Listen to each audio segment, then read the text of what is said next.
May 2nd is shaping up to be a pivotal day for the markets, with key data on jobs, wages, and factory orders set to drop. Let's dive into what we can expect and why it matters. First up, the jobs report. Analysts are anticipating a solid increase in non-farm payrolls, with estimates hovering around 200,000 new jobs. This would indicate a resilient labor market, but it's crucial to watch the unemployment rate. If it dips further, it could signal wage pressures, which brings us to our next point. Wages are a double-edged sword. On one hand, rising wages can boost consumer spending, fueling economic growth.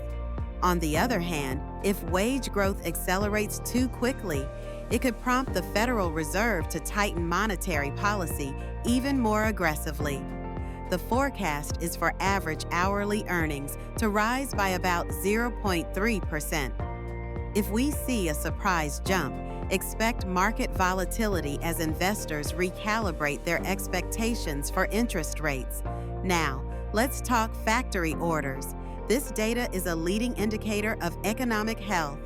A forecasted increase in orders could suggest that businesses are optimistic about future demand, which is a good sign for GDP growth. However, if orders fall short of expectations, it might raise concerns about a slowdown in manufacturing, which could ripple through the economy. All these data points are interconnected.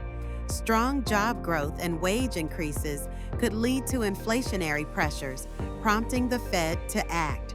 Conversely, weak factory orders could signal a cooling economy, leading to a more dovish stance from policymakers.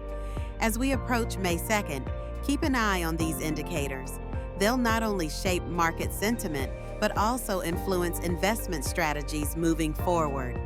The implications are significant, and the markets are poised for a reaction. Let's see how it unfolds.